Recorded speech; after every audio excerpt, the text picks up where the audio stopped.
Bom, pessoal, bem-vindos aqui ao canal Jogo com Prosa. Eu vou estar colocando também no Saindo da Ignorância, no canal Saindo da Ignorância. Para quem não me conhece, meu nome é Adriano Sodré. Quero trazer aqui uma reflexão. Na verdade, no Brasil eu não conheço uma pessoa, principalmente, eu não vou nem falar de sexo feminino ou masculino, porque essa pessoa, ela é assim, a maior para mim. Quando eu tô ouvindo essa pessoa, eu falo: "Caramba, meu, realmente tem um nível, assim, a forma que passa o conhecimento filosófico". Portanto, quando eu tô vendo o canal deles, né, eu vou falar, a Lúcia Helena Galvão. A Lúcia Helena Galvão, ela faz parte da Nova Acrópole, deve ser uma das, né, das integrantes ali. E a Nova Acrópole deve ser, eu não sei descrever para vocês se é uma organização, mas ela está em vários países, né, fazendo trabalhos, cursos, etc., sobre filosofia e outras coisas, acredito eu. Mas quando eu vejo outras pessoas falando de filosofia no canal da Nova Acrópole, não é a mesma coisa quando eu vejo a professora Lucilena Galvão. Sei, se é porque você pega empatia com a pessoa e realmente a forma dela falar te agrada tanto, tom de voz, tudo. A forma de descrever as coisas, a excelência. Claro que tem coisa que ela fala, meu, que seria o excelente. Seria o nível mais elevado de você tentar alcançar aquilo, né?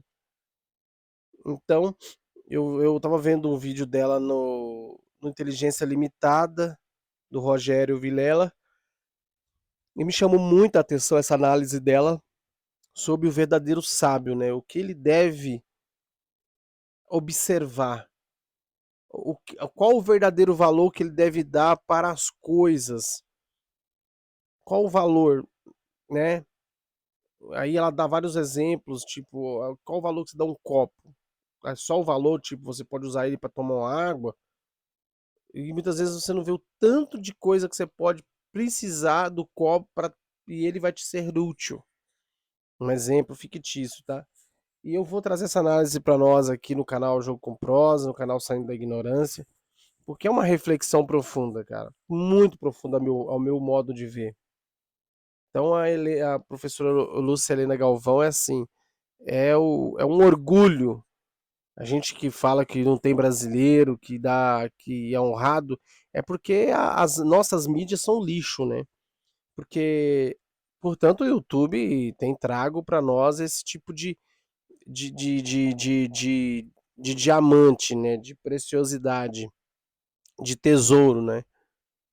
Pessoas que refletem sobre a vida, sobre filosofia. Então é muito legal, a Lúcia Helena Galvão. E a mídia não traz essas pessoas para serem conhecidas, porque parece que eles até querem que a gente continue ignorante, né? E vendo eles como é, pessoas extraordinárias, né? A mídia, né? Ah, nós somos o topo, né? A classe artística tem muito disso, né? Se não fizer parte do grupinho, ou se não eu obedecer o grupinho, você tá fora. Então eu vou trazer uma análise dela aqui pra gente. Mas alguém teria criado tudo isso? Ele não acredita num criador que criou tudo isso. Essas coisas estão lá porque estão. Não, ele fala de deuses, fala Ah, de é? Apolo, fala, mas ele não coloca claro que a teoria das ideias seria criada por algum deus, mas ele acredita sim na existência das divindades. Em alguns momentos nos seus diálogos ele dedica algumas coisas, algumas falas a Apolo, por exemplo. Havia compreensão, não era. Nós saímos de uma época mais mística, onde os deuses eram tomados de uma maneira antropomórfica, como seres como nós, mas havia esse Eram contato com consultados, né, para isso. tomar decisões de guerra, de tudo, né? E havia esse contato deles que me parece que os deuses para eles era como se fossem ideias, como se fosse uma inteligência do universo. Não era uma coisa diferenciada, mas eles falam sim, eventualmente de Um tipo de deuses. uma inteligência do universo, então, né? Isso, algo desse tipo. Entendi. E a caverna do Platão vem em cima desse tipo de pensamento também, ou é outra coisa? Aquela coisa de que das sombras e da realidade, da gente perceber o mundo. Qual que é a ideia da caverna de Platão, se pudesse? Porque eu já escutei várias explicações, eu queria saber tua visão sobre isso. Que é tão usado hoje em dia, né? Desde Matrix, ou vários filmes e livros e tal, são baseados na caverna do Platão. O mito da caverna é o livro 7 do Diálogo à República, né? Tá. O 7º capítulo. E esse mito, ele basicamente, você falou um pouco dele, vários prisioneiros dentro de uma caverna, Correntados, né? presos nessa caverna, de tal maneira que até a liberdade de movimentos para olhar para trás eles não tinham. E atrás deles um muro, e por trás desse muro uma fogueira. Entre essa fogueira e esse muro passam pessoas carregando objetos, e essas sombras desses objetos batem lá na parede para onde os acorrentados estão olhando. E também as vozes desses que passam, através de um efeito de eco, vai bater lá. Então, para os que estão acorrentados, aquelas sombras são reais. São elas que falam, elas são a única coisa que existe. Num determinado momento, há um mais inquieto que rompe essas correntes, vai se remexendo, rompe essas correntes, olha para trás e vê que tudo aquilo ali é um engano. Vai, então, olha para a saída da caverna, vê uma luz muito mais intensa do que aquela da fogueira e procura, então, sair da caverna.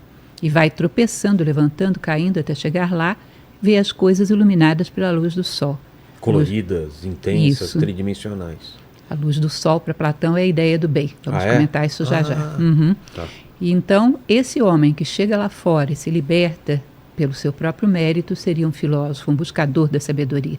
Mas se além de se libertar, ele quer levar também consigo a humanidade para a luz, ele voltaria e tentaria libertar esses prisioneiros que ficaram. Aí ele se tornaria um político. Imagina você, eu quero o conceito de um político.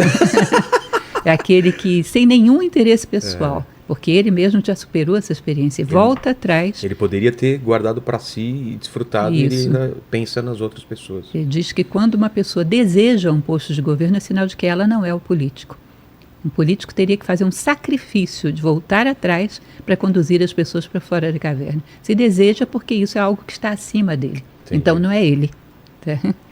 Então, basicamente, esse mito da caverna, que se aplica a várias coisas na realidade, né? Mas no seu plano mais sutil, ele falaria a respeito do materialismo, da realidade material onde nós estamos. Se você considera a maneira como nós vivemos, o que é real para nós, são coisas palpáveis, coisas perceptíveis através dos sentidos. Mas se nós considerarmos um critério de realidade que é a permanência, o que é real é aquilo que permanece, todas essas coisas seriam sombras, que são tremendamente transitórias. A gente pega um copo como esse, ele está aqui. A probabilidade de daqui a 50 anos ele estar é quase nenhuma. É zero. 50 anos atrás, muito menos. Exato. Então ele parece estar aqui, mas ainda agora não estava, daqui a pouco não vai estar mais. Isso é o comportamento de uma sombra. Você projeta ela na parede, ela aparece, daqui a pouco desaparece, ela não tem permanência. Então as coisas do mundo material, passageiras, impermanentes, seriam como sombras. Tá? E o homem viveria acorrentado, essas correntes da ignorância, né? Sendo manipulado pelos amos da caverna, olhando sombras e tendo como realidades. Até que num determinado momento o ser humano esgota essa experiência, começa a ter uma inquietude, começa a ter dúvidas que a vida seja realmente isso. Aí é que é interessante, porque essa dúvida não vem de um plano racional. A razão só via as sombras e considerava que as sombras eram a realidade. É como se ele tivesse uma intuição de que a vida não era só aquilo, que a vida deveria ser mais do que aquilo. E começa a ter essa inquietude existencial, que por final faz com que ele arrebente as correntes. Aí uma vez que ele arrebenta as correntes e vê que a grande luz está lá em cima, ele começa a buscar essa grande luz, que é um símbolo da sabedoria. Né? O buscador da sabedoria é o filósofo. Então aquele que começa a escalar a caverna para sair. Quando chega lá fora, ele vê as coisas iluminadas pela ideia do bem. Olha que interessante. Quando eu olho as coisas dentro da caverna, eu vejo as coisas iluminadas como se fosse por uma lanterna muito fraquinha, que uma ilumina vela, só, ou uma vela, ilumina só um aspecto desse objeto, Exato. que é o que me interessa. Eu vejo das coisas só o que me interessa. Há uma frase de Tolstói, inclusive, que ele diz: há quem passe por uma floresta e só veja lenha para a sua fogueira. Eu fragmento as coisas, só vejo o que me interessa. Eu olho com os olhos do meu interesse. Eu bebo água nisso daí. Isso. Ou seja, ele existe só para me pra servir. me servir. Por ele mesmo, não. Tá? Quando você sai da caverna, você olha as coisas iluminadas pela ideia do bem. O que significa isso? Olhar para isso considerando o que é o bem desse objeto em si, independente dele me servir ou não, pelo direito que ele tem ao bem que lhe é próprio. Eu ajudo, interfiro no caminho das coisas para que elas caminhem para o seu bem próprio, sem querer nada para mim. Entende isso? Entendi. Imagine você uma situação em que a gente está economizando água. Tá. E aí tem um lema que diz, sabendo usar não vai faltar. O que significa isso? A água não tem importância em si. Ela tem importância porque ela pode faltar para mim.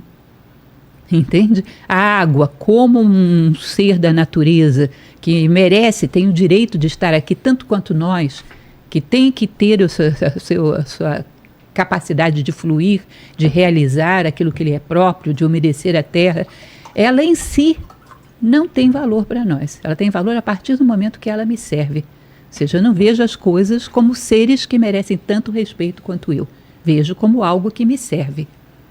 E eu só me interesso por aquilo que me serve. Tá? Então, ver as coisas iluminadas para a ideia do bem é querer o bem das coisas sem querer tirar nada para si. Respeitar as coisas pelo que elas são. As coisas em si mesmas. Tá? É fantástico isso. E como que é recebida essa ideia, esses livros de Platão na época? Ele já tem um impacto na época ou só depois? Ele tem um grande número de discípulos, né? Ele constitui uma escola, que é a academia. Tá? Um dos seus discípulos, inclusive, vai ser Aristóteles. Tá? Agora, não era uma maioria na sociedade, nunca foi, mas era um grupo significativo. A academia reunia um grupo significativo de jovens que se dedicavam a buscar o conhecimento através de diálogos. Tá? Mas, hoje em dia, é muito atual, né, esse mito da caverna e todo esse pensamento de Platão. Você acha que serve para a gente, em que sentido esse mito da caverna? É isso de não ver as coisas só como alguma coisa para servir? Eu vi que você tem um vídeo sobre o meio ambiente também, né? Qual a relação da filosofia, por exemplo, ao meio ambiente, ao que nos cerca, né? Eu não sei se eles tinham esse pensamento, se eles pensavam sobre a natureza e se o ser humano já estava usando a natureza da forma que a gente usa e que eles imaginavam que um dia podia acabar isso. Há um grande respeito pela natureza, mas ainda não havia esse problema do homem como um predador da maneira intensa que nós temos hoje em dia. Mas nós podemos dizer que o comportamento que nós temos em relação à natureza é muito do usuário. Ela me interessa porque ela me dá um monte de coisas. E só, né? É um fim... Exato. Ela é tomada como meio. Meio, né? Por um fim X. Exato. Como um ser em si que merece respeito por ela mesma, não. E por isso somos predadores. A partir do momento que consideramos que as coisas existem e têm tanto direito de estar aqui quanto eu respeito pelo que ela é e não pelo que ela pode me servir, nós não seríamos tão predadores. Entendi. Então tudo está a nosso serviço, tudo está para nós dispormos da maneira que quisermos. E isso é a base do homem predador, que é a base de todos os problemas ecológicos, evidentemente.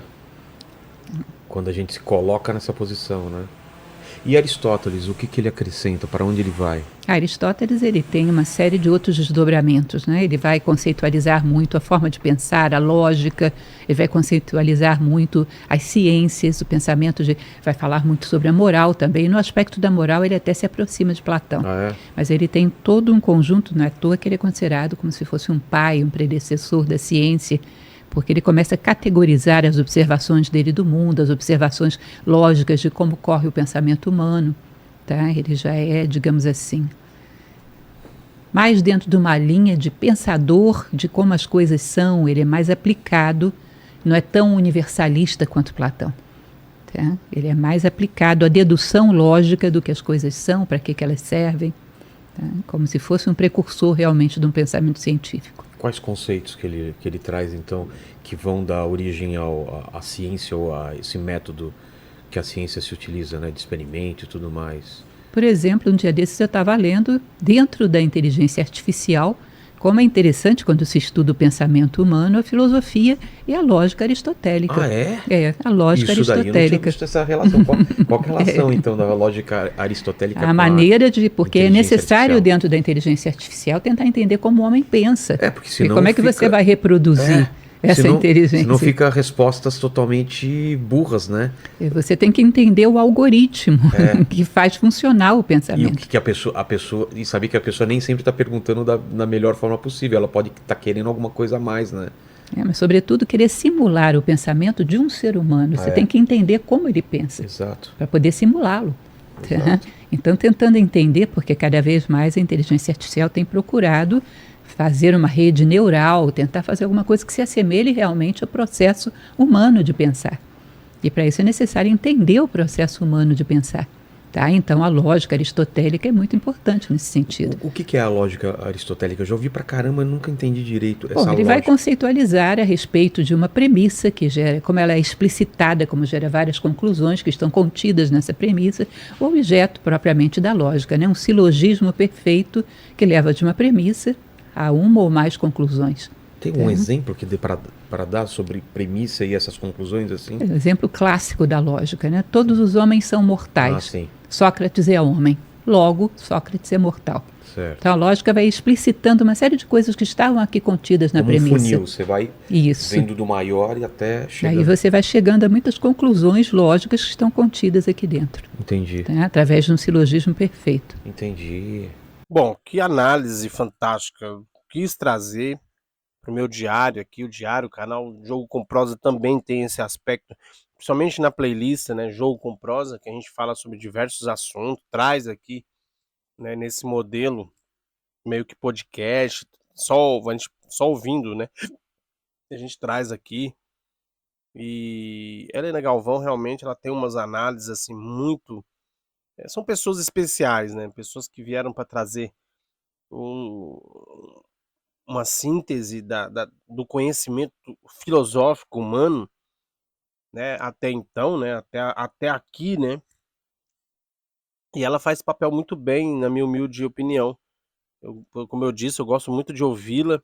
Às vezes está no mesmo canal lá, mas é outro professor de filosofia, mas não é a mesma coisa que ela.